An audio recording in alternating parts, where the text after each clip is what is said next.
Voice of Indonesia. Voice of Indonesia dari Indonesia untuk dunia. Apa kabar pendengar? Jumpa lagi bersama saya Wahyu Setiobudi, host Anda di acara VOI Biztalk, Inspirasi Bisnis Manajemen dan Kewirausahaan. Apa kabar pendengar? Mudah-mudahan acara ini menjumpai Anda dalam keadaan sehat, bersemangat, dan optimis selalu. Para pendengar sekalian, rasio kewirausahaan di Indonesia saat ini tercatat 3,47%. Artinya ini masih sangat tertinggal dari negara-negara di Asia Tenggara. Bahkan untuk bisa mencapai Indonesia sebagai negara maju, minimal kita harus bisa mencapai rasio kewirausahaan sekitar 10% sampai dengan 12%. Nah, salah satu strategi yang bisa digunakan untuk bisa meningkatkan rasio ini adalah mentransformasikan karyawan menjadi wirausaha. Berbagai macam studi sudah menunjukkan bahwa karyawan yang menjadi wirausaha akan memiliki berbagai macam keuntungan. Yang pertama tentu adalah kebiasaan atau habitnya di dalam menjalankan bisnis yang profesional. Selain itu ada juga keunggulan lain, yaitu wawasan dan juga jejaring yang luas. Nah, hari ini kita akan bincang bersama mengenai kisah sukses transformasi dari seorang karyawan dari kantoran menjadi wirausaha Wati. Bersama kita hari ini sudah hadir founder dari Dapur Bu Sastro. Kita sambut dengan meriah Ibu Isma Yuliansyah. Wah, selamat datang Mbak Isma. Selamat datang Bapak Dr. Wahyu. Terima kasih Pak. Iya, ini terima kasih sudah hadir untuk menemani para pendengar Voice of Indonesia ya. Dengan senang hati. Beruntung nih dapat Bu Isma nih. Waktunya sangat-sangat padat di antara telepon-telepon orang yang dalam stres ya. Lupa ada hari ulang tahun, nyari tumpeng gitu kan. Lupa ini jadi rezeki alhamdulillah. Oh iya. Jadi para pendengar sekalian nih, kalau ingat tumpeng pasti ingat Dapur Bu Sastro ya. Usaha kuliner yang dalam beberapa waktu terakhir ini dalam pandangan saya ya punya popularitas yang luar biasa. Masya Allah. Nah, Bu Isma, kira-kira dulu kok bisa sampai di wirausaha ini, ceritanya gimana sih kecemplung di sini nih? Iya, jadi sebenarnya kecemplung ini itu tidak kesengajaan, yang nggak pernah tuh Pak saya pikirin sebenarnya. Awalnya ya saya kerja seperti biasa gitu kan, terus kemudian salah langkah sampai tabungan saya tuh hilang, habis, jadi saya kepepet dong. Kalau teorinya Pak Wahyu tuh kan necessity ya, gitu. Necessity based. Bener, karena itu. Nah akhirnya karena sudah kepepet, saya harus bergerak, harus mengambil tindakan. Akhirnya diputuskanlah untuk coba bikin bukan bisnis, masih dagang aja biar punya tambahan penghasilan sambil bisa tetap kerja gitu dulu. Ini awalnya. Tahun berapa ini Mbak Isma? Kejadiannya itu 2017 saat itu, jadi saya masih kerja seperti biasa, cuman rasanya ini kayaknya saya mesti nambah income, saya harus ada source of revenue yang baru gitu, tapi masih kerja. Kok setiap pertengahan bulan perasaan kok sesek gitu? Nggak sampai tengah bulan sih. Lebih parah lagi. Iya. Lebih parah lagi ya. Lebih parah lagi. Oke. Gitu. Akhirnya saya sama suami discuss, saya kan sukanya masak, makan juga suka suami saya apalagi gitu kan. Akhirnya yuk kita coba bikin usaha baru, yaitu dagang makanan. Modalnya nggak banyak-banyak dan bisa dikerjakan di dapur rumah sambil kerja, sambil ngomong anak juga gitu, balancing waktu juga gitu. Nah akhirnya saya awalnya malu Pak jualan itu. Iya. Malu dong. Bener. Oh kita biasa di kantor. Di kantor, bajunya juga baju. Tiba-tiba dagang bawa nasi kuning sama dimsum. Waduh gitu kan sebenarnya. Koperasi ini biasanya nih gitu kan. ini apa ini gitu kan. Nah akhirnya dari situ saya juga akhirnya gini, ya udahlah ini mentalnya mesti dibenerin bahwa nggak apa-apa loh. Kita kerja sambil punya penghasilan sampingan tuh nggak apa-apa. Gitu. Sebentar, sebelumnya keluarga Ibu Isma itu ada yang pengusaha atau enggak? Percaya ya, yang punya usaha itu sebenarnya kakek nenek saya. Oh, tapi sudah nggak pernah melihat ya dulu waktu kecil ya? Iya, dan orang tua saya itu basicnya adalah dosen. Semua keluarga saya itu juga sama bekerja gitu. Nah, orang tua saya tuh taunya saya mulai usaha kuliner ini hanya sampingan. Oh, cuman sampingan aja, ya udah nggak apa-apa gitu dikiranya. Sampai suatu ketika pemasarannya organik aja Pak, pakai tetangga, pakai kantor gitu kan. Terus tiba-tiba kan ini ya era sosmed kan udah mulai tumbuh waktu itu. Nah, saya mulai beraniin diri nih, nggak sengaja juga ngepost di sosial media. Tahun berapa ini? 2018. Before pandemi ya? Before pandemi. Nah, foto pertama pun tuh juga ya ampun Pak, jauh dari perfect. Sampai akhirnya sih gini, kok foto saya like-nya sepi ya, kok nggak ada yang komen ya. Nah, saya mulai les belajar foto pakai handphone. Dulu handphone apa yang dipakai pertama kali itu? Handphone saya waktu itu Samsung. Oh, bukan iPhone ya. Jangan kalau wah ini saya mau Instagram bagus harus iPhone gitu kan. Enggak, ternyata ada merek lain kan yang double O gitu tuh nggak apa-apa. Oh gitu nggak ya. apa-apa. Jadi ternyata memang ada tekniknya. Poinnya adalah kalau foto makanan tuh pakai sinar matahari. Jadi kita nggak perlu pakai lighting yang mahal-mahal. Nah, ini dapatnya dari les. Lesnya tuh nggak nyampe 100.000 waktu itu. Kayak gitu. Era sosial media, kemudian ke marketplace. Ya singkat cerita, alhamdulillah perlahan mulai masuk customer yang bukan dari kenalan. Nah ini. Nah kayak gitu. Nah jadi memang kita jemput juga ya Pak, biar nggak cuma temen sama tetangga kanan kiri yang pesen. Kita beraniin diri aja untuk mulai ngepost secara konsisten, secara rutin kayak gitu. Nah singkat cerita juga akhirnya saya sampai pada kondisi ini, kayaknya saya kalau siang kantoran, malam ngerjain cateringan, itu jompo juga loh Pak, kayaknya percepatan gitu, capek banget gitu. Akhirnya dirasa kayaknya ini harus mulai fokus deh gitu. Nah disitulah titik saya akhirnya memutuskan untuk ya bismillah kita resign dan fokus ke usaha ini catering. Nah pada waktu memutuskan itu pasti ngelihat kan pasti ada ngitung juga ya untung ruginya ya. Iya. Apa yang menjadi consideration pada waktu itu di titik keputusan itu? Saya waktu itu sayang sama customernya. Jadi kan memang kalau kita usaha sendiri nih dari nol ya, kan yang paling tahu pasti kita, karena kan dari nol banget nih berproses. Saya mikir gini, ini secara pekerjaan sudah menuntut lebih banyak waktu di kantor, tapi usaha di rumah juga menuntut untuk diperhatikan produknya, servisnya, kemudian handling customernya. Nah itu saya merasa nggak bisa sih, ini aku harus fokus. Kalau nggak aku akan kehilangan customer. Gitu. Pada waktu itu magnitudenya seberapa besar, Mbak? Waktu itu gini, orderan itu sudah datang setiap hari.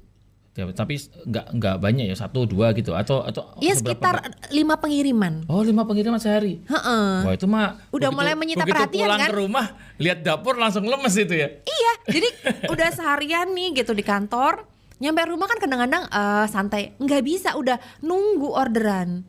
Gitu. Terus dulunya karena saya masih kerja, jadi cuman bisa melayani yang pengirimannya besok di bawah pagi. Sekarang udah gini, Bu nggak bisa, kita tuh untuk makan siang loh. Nah akhirnya dari situ saya dapat feedback, oh iya benar juga ya, kan orang kalau beli sarapan tuh bisa di skip, tapi kalau makan siang itu nggak bisa di skip, itu rutin gitu. Pada waktu memutuskan itu sempat ada usaha untuk ngitung-ngitung nggak Mbak? Misalkan pendapatan sebulan dari karyawan segini, terus kemudian saya dapat dari sini segini. Oh ya. Ternyata ada ngitung? Ada target gitu ya? Ada. Ya sebenarnya gini Pak, kalau misalkan menghitungnya sih kita mikir udahlah insya Allah bisa ketutup nih gajinya gitu. Tapi percayalah tadi karena kita udah kepentok, akhirnya entah kenapa ide itu jadi lebih keluar. Karena kita udah merasa nggak punya backup lagi ya. Kalau dulu kan masih kayak gini, kalau usaha mau bercanda, nggak apa-apa, alhamdulillah masih dapat gaji gitu. Kalau sekarang kan enggak, ini sudah satu-satunya yang harus difokusin biar tetap hidup. No way out. One way ticket.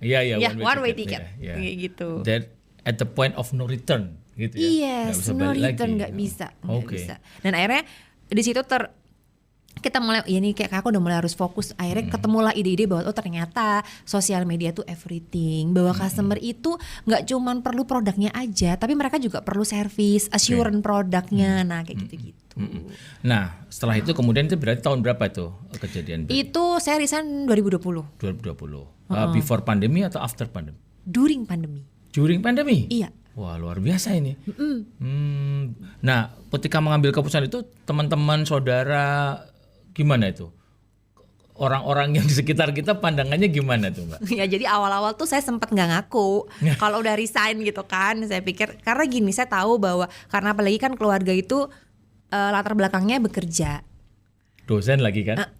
Ya kan pasti gitu. Terus tapi sebenarnya gini, menurut saya nggak apa-apa. Ketika memang nyamannya bekerja itu nggak apa-apa. Yang penting do your best. Sehingga bekerjanya pun juga hasilnya optimal gitu kan. Tapi kalau memang mau berusaha ya jangan nanggung-nanggung. Jadi kalau kita udah pindah kuadran nih dari karyawan ke usaha, jangan tengok-tengok lagi. Biar fokus, karena pasti vibe-nya beda. Ketidakpastiannya kan tinggi ya Pak. kemudian rutinitas hariannya itu kalau masih awal-awal mungkin kalau yang ngantor biasanya pakai bajunya rapi ya kan, ruangannya ber-AC, ketemu orang yang gitu kan, yang shining Wangi. shimmering, bener. Kalau udah kayak saya gitu, aduh. Ya sebenarnya kadang-kadang ya ngapain dan bagus-bagus orang mau ngaron nasi gitu kan. Nah kayak gitu-gitu. Oke. Dari awal ya, jadi begitu resign langsung fokus di rumah. Iya. Nah, proses gimana pada waktu di rumah, semua dikerjakan sendiri atau sudah mulai ada seperti apa Mbak? Awalnya pasti semuanya serba sendiri. Saya selalu bilang sama suami saya waktu itu bilang, kita itu jadi CEO dadakan gitu. Oh CEO? Iya CEO yang ini nih agak beda karena Chief of Everything Chief of Officer, everything means everything, dari rekap orderan, kita belanja ke pasar, masak bumbu Pak, prep, ngupasin bawang, ngupasin wortel, gorengin sayur-sayur, ngaron nasi, kita bener-bener sendiri sampai packing. Bahkan sampai delivery kadang-kadang kita sendiri. Nah, tapi kan lama-kelamaan nih kita harus mulai belajar untuk delegasi. Nah, mulailah kita belajar untuk rekrut tenaga kerja baru. Prosesnya apakah smooth? Enggak juga. Apakah dapat orang terus langsung bisa? Ya enggak juga. Memang kita juga harus siap ya bahwa jatuh bangkit itu happen. Tapi itulah proses ya. Kalau kita nggak pernah mengalami proses seperti itu, mungkin mental kita nggak ketempa, mungkin mindset kita belum kebentuk, mungkin cara kita mengambil keputusan itu jadi lebih nggak praktis gitu. Itu memang proses yang harus dan wajib dilewati. Titik terendahnya seperti apa?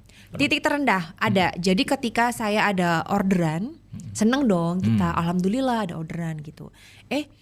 Tiba-tiba ini saya mulai tuh coba berani, ini Pak, ada orderan yang tempo pembayarannya. Tempo itu berarti nanti ya? Iya, jadi orderan sekarang dibayarnya kayak 1 bulan lagi. Enggak juga sih Pak sebenarnya, cuman waktu itu kita mikirnya alhamdulillah buat nafas gitu. Nah, namanya kita dealing dengan orang lain ya, ketidakpastian tuh pasti ada. Itu tuh saya harus gajian besoknya. Perusahaannya bilang dengan santai, mohon maaf ya Bu, kita tunda ke lusa. Loh, gajiannya hari ini loh. Kok jadi ke lusa? Gimana? Ya nggak bisa, karena kalau udah lewat dari jam 3 itu kita apa RTGS atau apa ya Pak, banknya udah nggak bisa gitu kan. Itu saya sampai begging Pak, mohon maaf lah Bu, ini tuh buat gajian. Ini buat gajian teman-teman gitu. Terus saya bilang ke teman-teman, aduh ini kayaknya plan B-nya kita bakal telat. Terus saya bilang ke teman-teman saya, guys mohon maaf ya, kayaknya bulan yang gajiannya bulan ini tuh bakalan terlambat. Kami minta maaf karena gini. Ya kalau mereka kecewa pasti kecewa Pak. Karena habis nerima orderan kok gajinya molor. Saya udah nggak punya cadangan lagi, udah habis. Ya di situ udah mulai pasrah, saya udah ya Allah tolonglah ada keajaiban gitu kan. Tiba-tiba entah gimana dia bayar Pak 8:30 malam. Nah akhirnya tuh saya bener-bener gini, oh iya emang kadang-kadang kita tuh dibikin mentok dulu, mendobrak zona malu dulu, ngaku salah, ternyata kalau udah pasrah tuh malah alhamdulillah solusi itu datang. Itu tuh yang saya sempat kayak aduh gitu. Karena udah gaji ya, kalau gaji aduh. Iya kan itu hajat hidup orang banyak. Yes. Nah kebalikannya, titik yang paling membanggakan di mana itu? Kalau yang mulai membanggakan itu karena ini era sosmed, ketika kadang-kadang kita dapat DM Pak dari artis atau influencer gitu. Halo Dapur Bu Sastro, aku bisa order nasi kuning nggak? Itu tuh kayaknya wow langsung centang biru itu pasti langsung di anak-anak tuh Bu ini lo dapat DM dari ini lo, beneran jangan-jangan benernya enggak, ini beneran. Nah itu tuh happy banget. Itu tuh momen yang mulai kayak wah alhamdulillah. Dan kalau udah kayak gitu biasanya bilang sama teman-teman, guys ini dapat orderan ya, ini VIP, ini tuh namanya artis loh, jangan sampai salah, jangan sampai bikin miss-missnya, kalau perlu diantar sendiri kayak gitu-gitu. Karena kalau bagus dia akan dapat efek yang bagus yang berlipat ganda. Kalaupun tidak puas juga akan berlipat ganda itu. Iya, jadi alhamdulillah ada yang happy dan dengan voluntary Pak naruh di storiesnya. Wih. Jadi kita dapat tambahan. Yes. Itu kalau untuk kita tuh everything banget pas awal-awal. Gitu. Atau kalau enggak ada yang kayak gini nih, ada ini kita ngeliat tayangan nih Pak di YouTube, misalkan peresmian kantor yang cukup gede lah gitu. Terus kita lihat tumpengnya loh, itu kan tumpengnya kita. Wah, itu alhamdulillah banget sih itu. Menarik ya, banyak sekali suka dukanya ya Iya. bertransformasi, tapi bersyukur ya hari ini kita bisa melihat Dapur Bustastro perkembangannya seperti sekarang. Para pendengar Alhamdulillah. sekalian, ini penting sekali ya, tadi sampaikan oleh Bu Isma bahwa kita perlu untuk menakar diri kita. Kemudian kalau misalkan punya keputusan yang kadang-kadang ini, soalnya para pendengar ini punya kegelisahan yang pengen segera dilampiaskan tapi masih banyak hambatannya gitu ya. Iya. Kita akan lanjutkan lagi nanti Iya. pembahasannya Bu Isma setelah kita ikuti lagu berikut untuk menghangatkan suasana kita. Voice of Indonesia.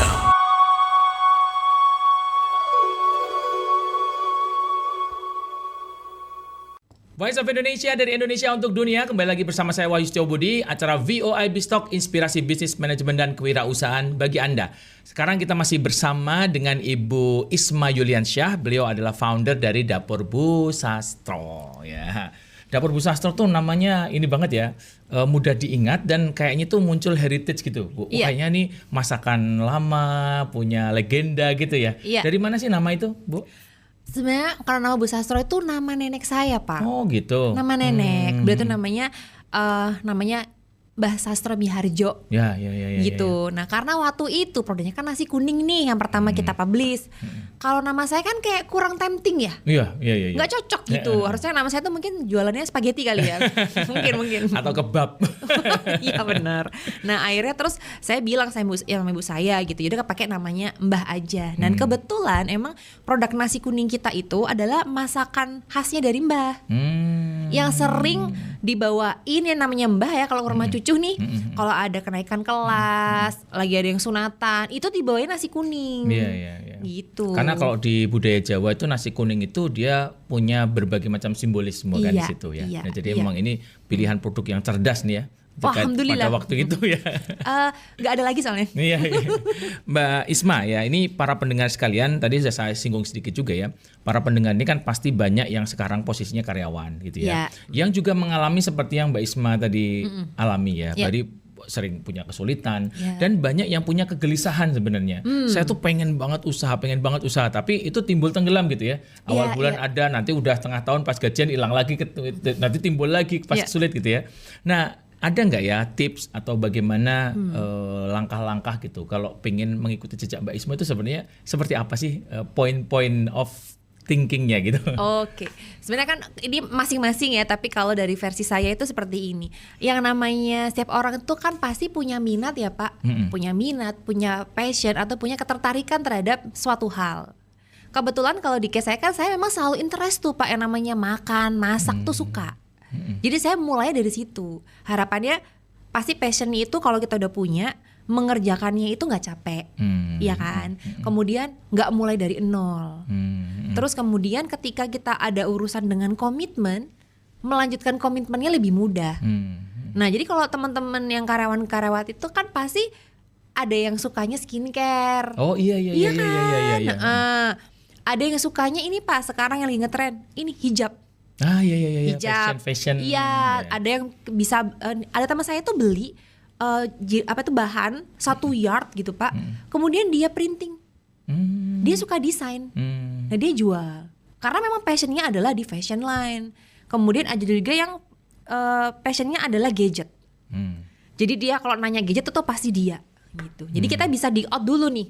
Kan udah mulai gelisah, berarti sebenarnya udah mulai kayak menimbang-nimbang gitu kan. Ya enggak gitu kan. Nah, tinggal bidangnya. Nah, bidangnya itu bisa dimulai dari yang apa yang membuat kita tuh paling suka, apa yang minat kita, apa passion kita gitu. Kalau Pak Wahyu passionnya sepertinya memang belajar ya Pak ya, Masya Allah. Passion kok belajar. Itu juga sama survive itu. Iya gitu. Iya. Kalau cowok itu enggak, cowok itu biasanya Vespa gitu suka Ya hobi, otomotif, berarti hobi ya. kan. Loh, hobi itu justru cuannya gede loh Pak. Terus pelihara ikan, pelihara koi apa gitu ya. Kemarin tuh udah apa pas pandemi akik. Oh iya betul. Bapak ini juga. Oh iya, aduh gosok-gosok gitu batu akik. Iya kayak gitu. Iya. Oke. Jadi mulai dari menemukan dulu kita punya asetnya itu apa gitu ya. Yes, Iya, passion, kemampuan. minat gitu. Karena kalau cara mengelola bisnisnya sendiri mah sebenarnya di beberapa bidang tuh hampir sama. Iya kan, kalau kita mau Manajemennya ya. Manajemen tuh kurlep-kurlep, tapi kalau kayak terkait produk itu kan pasti ada, saya bilang tuh namanya DNA Pak. Oh. Setiap produk tuh pasti punya DNA. Nah, DNA-nya itu harusnya represent the very first owner. Iya. Kayak gitu. Itu menarik juga. Memang kadang-kadang kita itu harus memahami ya. Ini kemarin saya kebetulan ketemu sama salah seorang staff ya. Ya. Staff di BINUS. Kemudian dia punya anak tuh. Oke. Anaknya itu punya ketertarikan di serangga. Oh. Serangga. Jadi luar biasa loh. Ketertarikannya itu sampai pada misalkan gini. Ada ngengat. Itu bisa dikasih makan sambil dia terbang gitu. Oh. Itu kan DNA tadi ya. Iya, emang Maksudnya, dia tuh interest banget berarti dong. jadi sehingga kemudian auranya itu ditangkap oleh event serangga gitu. Kan gitu ya. Iya, Jadi iya. ada yang itu harus ditemukan. Atraktif, yes. Benar gitu ya. Kayak saya melihara hewan tuh mati mulu gitu, tapi ada orang yang melihara apa aja itu bisa Iya, beranak. Ada yang gini, memang namanya orang tuh kan pasti punya ketertarikan. Iya, Nah, iya. ketertarikan ini tuh bikin orang tuh mau menembus batas gitu loh, Pak. Mm. Mau extra effort. Jadi kalau misalkan gini, kalau Pak Wahyu itu kan kayaknya nulis buku itu udah fulfill hari-hari aja gitu. Nah, kalau saya Pak harus nulis buku, gelek gitu. Gitu ya. Saya masak aja deh gitu. Iya. Oke, itu temukan dulu nomor 1. Yes. Oke, siap. Nah, terus setelah itu kemudian sudah menemukan nih. Nah, terus Kita kalau udah menemukan, kita memang harus sedikit riset. Dari hal ini itu apa yang bisa menjadi daya tarik untuk dijual, oh, dikemas ya. dikemas Oh, gitu. iya. Jadi kalau misalkan ya pasti lagi-lagi saya ngambil contoh makanan. Kalau misalkan karena saya passionnya di makanan, saya putusin untuk terjun di makanan. Kemudian karena produknya nasi kuning ya Pak gitu. Akhirnya saya harus cari tahu apa yang bikin orang tuh membeli nasi kuning. Satu, pasti dia punya event dong. Nah, kita harus tahu eventnya apa. Nah, kalau orang punya event nasi kuning, misal ya Pak, kalau jualan nasi kuning itu apakah harus berbentuk prasmanan? Apakah harus berbentuk tumpeng? Ketika tumpeng pun berapa porsi orang mau beli? Kayak gitu. Itu kita emang harus riset, kita harus dig out. Kita harus mulai explore kanan kiri dan zaman sekarang Pak digital itu ya, itu tells us everything. Asal kita mau nyari. Jadi riset dulu. Kita riset dulu customer-nya itu beli karena apa, untuk apa, targetnya itu yang mana. Contoh ketika makanan, targetnya itu apakah mahasiswa, apakah anak-anak, apakah rumah tangga, apakah kantor, itu different, behaviornya different. Gitu. Kita harus very clear juga di situ. Nah, menentukan target itu tipsnya seperti apa? Pasti ya coba-coba. Oh, coba-coba itu ya. Pasti coba-coba. Kemudian kita cek gini, kita sesuaikan target market. Misalkan kita udah tahu nih, kayaknya aku pasnya kulinerku mahasiswa. Oke, kita tahu ya perilaku mahasiswa itu adalah porsinya banyak. Terus rasanya cukup ekstrim. Misalkan kalau sambal kalau nggak pedes nggak laku. Nah, itu. Iya kan. Tapi Kalau ada juga yang jangan pedes-pedes gitu kan. Kalau pedes-pedes nggak kerasa gitu kan. Nah, itu kita kembalikan ke diri kita dulu, Pak. Kita bisa nggak akomodir customer yang ini? Kalau memang kita rasa bisa, maju. Tapi kalau kerasnya kayaknya nggak cocok deh. Kayaknya aku mending yang customer yang ibu-ibu aja deh. Soalnya aku ini kan ibu-ibu. Aku tahu behaviornya ibu-ibu tuh apa sih. Pengen yang praktis, frozen food. Pengen frozen foodnya kemasannya jangan gede-gede. Kalau ayamnya jangan sekilo. Kalau bisa seperempat deh. Nah, itu tuh kita yang paling tahu. Jadi kebutuhan customernya seperti apa, kita refleksikan ke diri kita bisa nggak fulfill itu. Gitu. Iya. Nah, kadang-kadang ini Bu Isma ya, orang sudah punya niat, rencana bisnisnya udah lengkap gitu. Bos. Tapi yang kurang itu nyalinya gitu. Tetap aja pada waktu nggak mau ngambil keputusan itu maju mundur Ya, gimana gitu. Udah nanti aja gitu kan. Begitu nanti udah lupa gitu. Nah, untuk bisa nyali itu seperti apa sih? Nyali ya Pak. Jadi saya pernah baca survei, katanya ada 3 alasan tertinggi kenapa orang itu nggak berangkat kalau mau usaha, padahal kepingin udah di zaman kapan. Nah gitu. itu. 1, nggak mau kelihatan bangkrut. Iya benar juga. Iya kan, kalau usaha itu hidup udah enak-enak, tiba-tiba buka lapak. Tiba-tiba bawa kresekan dimsum gitu kan. Lagi susah ya gitu. Iya. Itu saya banget sih. Gitu. Jadi pertama kita harus dobrak dulu memang kita juga harus mau mendobrak Pak. Kita memang juga harus mau mendobrak bahwa bisnisnya memang berproses. Ya namanya proses awal itu ya dilakukannya nggak enak, kelihatannya juga nggak enak. Dan kita juga harus siap dengan omongan kanan kiri. Itu dulu, itu pertama. Kita harus siap mental aja. Habis itu yang kedua, katanya orang kenapa nggak mulai bisnis itu takut uangnya hilang. Nah itu juga ya. Emang iya sih Pak. Kan saya juga mau mulai bisnis karena uangnya hilang gitu. Terus yang ketiga katanya kenapa orang nggak mau bisnis karena mereka itu takut nggak laku. Iya betul. takut nggak laku, tapi bagaimana kita tahu bahwa ini nggak laku kalau kita sendiri nggak pasarin? Kan kita harus test the water ya. Gitu. Jadi memang ya pastinya gini. Tipsnya adalah kita dobrak diri kita tadi. Kita yang mana? Nggak mau kelihatan bangkrut, atau yang takut nggak laku, atau yang kita takut uangnya hilang. Dan kalau memang uang hilang tuh menurut saya ada lah. Tapi let's say kita anggap itu learning cost. Gitu. Dan emang kita invest di depan gitu.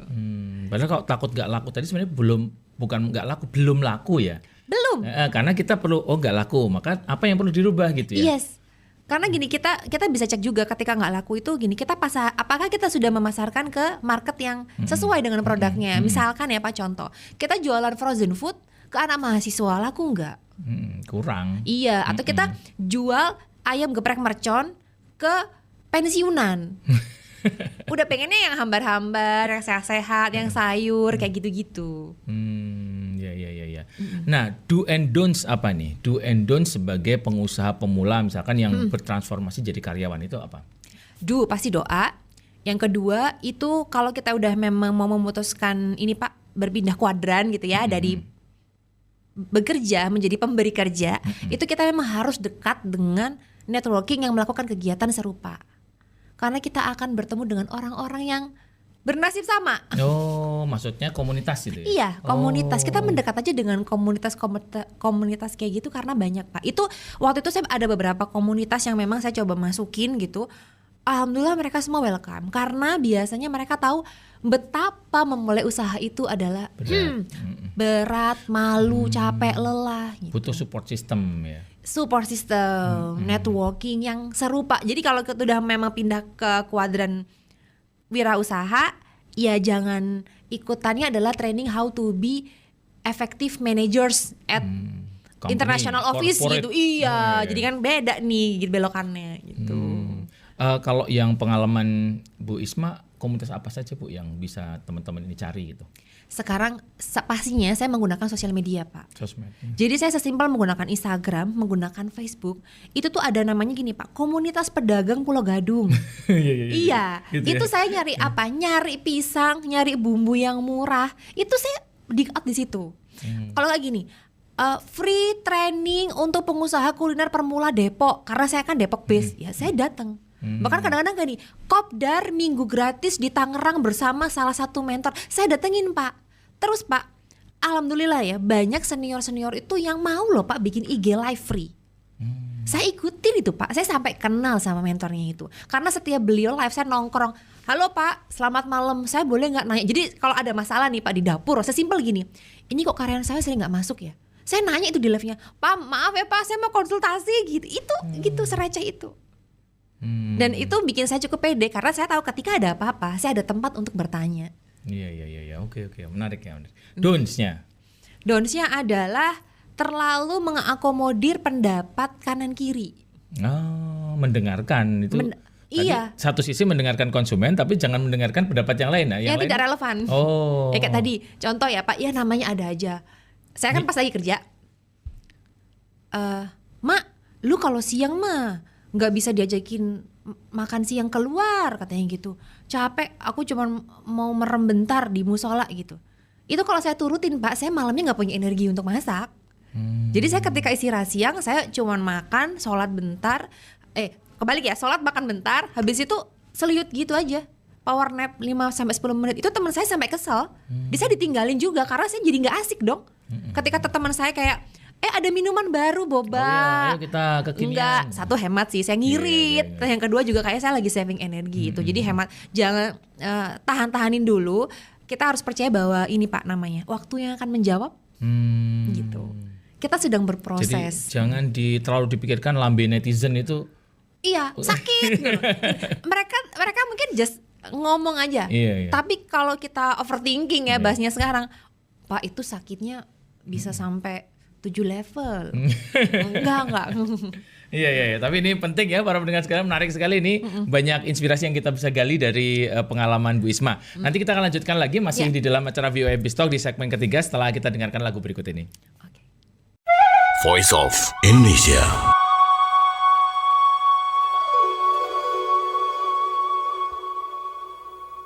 Voice of Indonesia dari Indonesia untuk Dunia masih bersama saya Wahyu Budi dan kita masih bersama tamu spesial kita hari ini. Beliau adalah founder dari Dapur Bu Sastro. Kita sambut dengan Ibu Isma Yuliansyah. Bapak Wahyu. Keren tadi Bu Isma, tadi banyak sekali yang bisa disampaikan pada pendengar ya. Bu Isma, ini Dapur Bu Sastro ini saya sertifikasi sebagai penyelamat suami-suami yang lupa anniversary, Bu. Karena banyak suami-suami ini yang lupa ulang tahun pernikahan istri, tiba-tiba waduh, lupa ya? Enggak, saya ingat saya udah pesan Dapur Bu Sastro. Demi kemaslahatan rumah tangga ya, Pak. Ya, karena Dapur Bu Sastro ini 2 jam itu sudah bisa di-provide. Iya, Nah, alhamdulillah. Boleh cerita Bu, produk-produk unggulan Dapur Bu Sastro ini apa aja sih Bu? Sebenarnya kalau Dapur Bu Sastro ya pasti seiring dengan berjalannya waktu, kami juga berterima kasih sama customer tuh yang selalu ngasih feedback. Jadi era sekarang itu customer itu kayaknya perlu lebih dari sekadar produk. Gitu. Jadi kalau tadi case-nya adalah suami yang lupa memberikan special treatment nih ke istri di hari anniversary gitu kan. Kalau kita nggak bisa satset kan jadi nggak terakomodir, Pak. Ya, betul. Padahal produknya ada kan. Produknya sesuai kan, nasi kuning let's say, atau misalkan kayak platter. Produknya cocok. Tapi saya nggak sokong nih sama servis yang sesuai kemauan customer. Kecepatan itu tadi ya. Yes, dalam case ini adalah kecepatan karena suaminya lupa, mateng gitu kan ya, daripada nggak selamat nanti Pak pas rumah. Nah, jadi kita kombinasikan antara produk sama servis. Servisnya ini based on customer banget. Gitu. Iya, iya. Karena kalau misalkan produknya nasi kuning apa sebenarnya banyak yang bisa ya, tapi untuk melayani itu yang beda. Dari sisi pengembangan produk apa Bu yang spesial dari nasi kuningnya Dapur Bu Sastro ini Bu? Kalau nasi kuning kami itu, ini kita berarti ngomongnya terkait fitur ya Pak, Ya, fiturnya nasi kuningnya ya pastinya nasinya lebih pulen. Kita pakai santan asli. Kita nggak pakai santan kemasan. Santan-santan, ya. Kita bener-bener dari santan asli yang memang udah diperes kayak gitu. Itu secara fitur. Nah kalau secara penampilan fiturnya, nasi kuningnya ini tuh satu bentuk 1000 wajah kali ya. Jadi sama-sama nasi, tapi kadang dia bisa berbentuk tumpeng buat yang punya selebrasi. Tapi dia juga bisa berbentuk nasi kotak buat kantor-kantor. Tapi kadang dia juga bisa berbentuk seperti tumpeng mini. Kalau mau ada celebration, dia nggak mau tumpeng gede, maunya orang langsung makan tumpeng kecil. Yes. Ya. Jadi bisa dibuat dalam berbagai macam bentuk. Iya. Gitu. Terus kemasan gimana kemasan? Kalau kemasan tuh kita kemarin kita ada juga namanya nasi kuning besek Pak. Jadi dikemas pakai bambu. Jadi makin go green lagi dan makin heritage. Keren ya, itu udah jarang loh kita dapat yang gitu ya. Yes. Dulu waktu kecil saya suka nungguin bancaan itu. Iya, bancaan. Kita juga ada bancakan Pak. Oh gitu. Jadi apa tuh namanya? Kita namanya bisa digulung nasinya. Digulung. Jadi kalau kita ada meja kayak gini tuh digelar. Jadi Bapak kayak ngeriung gitu. Kayak apa ya? Kalau dulu zaman pesta-pesta di Arab itu kan pakai keret gitu ya. Iya, kurlep gitu ya? terinspirasi seperti itu, tapi masakannya masakan nasi kuning, nasi liwet gitu. Namanya apa? Nasi kuning gulung? Bancakan, nasi bancakan. Itu juga bisa dadakan. Jadi kalau kita habis tapping kayak gini nih Pak makan, tapi pengennya makannya sama bestie-bestie yang udah akrab banget, kan enak tuh ya Pak. Iya. Kayak gini kayak gitu-gitu. Sambil ngobrol gitu kan. Iya. Jadi produknya sama, tapi kita mendelivernya dalam berbagai macam packaging biar itu sesuai sama kebutuhan customernya. Kan kalau misalkan kita mau ngirim misalnya Pak ya, waktu itu kan era pandemi ya Pak, isoman. Kita kan lebih pas kalau ngirimnya yang personal, bukan yang bancakan gitu, karena bancakan orang kan nggak boleh deket-deket. Nah selain nasi kuning apa lagi Bu? Nasi kuning kita juga ada dimsum. Dimsum kita itu kalau secara fiturnya itu kita nggak pakai MSG Pak. Kita nggak pakai MSG, kita tuh full dari ayam dan dia ketika dingin dia itu nggak keras. Karena awalnya dimsum ini tuh buat MPASI anakku. Gitu yang baru tumbuh gigi kan nggak mungkin dikasih yang keras-keras. Nah dari situ terus sesuai dengan masukan dari customer berkembanglah jadi dimsum mentai, jadi gyoza gitu. Ya. Oke, ada nasi kuning, ada dimsum, apalagi Bu yang produk lainnya. Snack Snack. Kita ada snack. Jadi kalau kadang-kadang ini masukan juga dari beberapa customer yang pengen, Mbak aku tuh kan udah order nasinya di Bu Sastro, tumpengnya di Bu Sastro, sekalian aja Pak sama snack sama minumannya. Jadi biar aku nggak repot. Maksudnya sih kayak one stop shopping. Tapi itu nggak instan ya Pak. Awal-awal kita mohon maaf Bu kita belum bisa provide gitu. Tapi karena banyak permintaan, kita coba sempatin waktu untuk riset keperluan, riset produk. Nah akhirnya pelan-pelan kita launching. Alhamdulillah sekarang udah. Gitu. Snacknya berarti kayak jajan pasar gitu ya? Jajan pasar sama kita tuh ada yang andalan tuh kayak ini Pak, bolu tapi kayak rasa klepon gitu. Hah? Oh gitu? Jadi tengahnya tuh ada kayak unti kelapa ya. Kalau keplon kayak gitu-gitu. Oh tapi bolu? Tapi bolu dan iya. tetap kemasannya itu menurut saya officeable. Jadi kalau dibawa ke kantor, dibagi sama teman-teman, officeable iya gitu. Menarik ya, banyak banget produknya Bu Isma. Kalau teman-teman mau cek atau segala macam, gimana tuh caranya? Oke, untuk teman-teman kan sekarang semua udah pasti punya Instagram. Langsung bisa diklik di @dapur-bu-sastro-official. Admin 24 jam, bisa dadakan 1 hingga 2 jam aja. Wih, mantap. Nah, terakhir Bu Isma, rencana ke depan gimana mengembangkan bisnis ini seperti apa? Oke, kalau rencana ke depan sih pasti kita secara internal akan lebih kuatin lagi Pak pondasi secara tim. Kemudian kalau untuk ke customer kita akan coba lagi jemput kebutuhan customer gitu. Jadi kita jadi kayak solusi di food and beverage gitu. Wih keren. Moga-moga ya. Amin. Kita doakan semua mudah-mudahan lancar ya. Amin. Bu Isma, terima kasih atas kedatangannya. Sebelum kita tutup, closing remarks Bu. Closing remarks untuk teman-teman karyawan-karyawati di sana yang sedang galau-galau mau usaha apa enggak, coba aja dulu mulai dari satu langkah. Satu langkah ini matters, satu langkah ini akan menentukan langkah-langkah selanjutnya. Kalau kita konsisten, kita kencengin doanya, insya Allah ini akan jadi besar dan jadi berkah. Gitu. Baik, luar biasa. Terima kasih Bu Isma atas berbagai macam inspirasinya hari ini. Para pendengar sekalian kita mendapat masukan yang sangat berharga ini ya. Intinya Indonesia butuh pengusaha.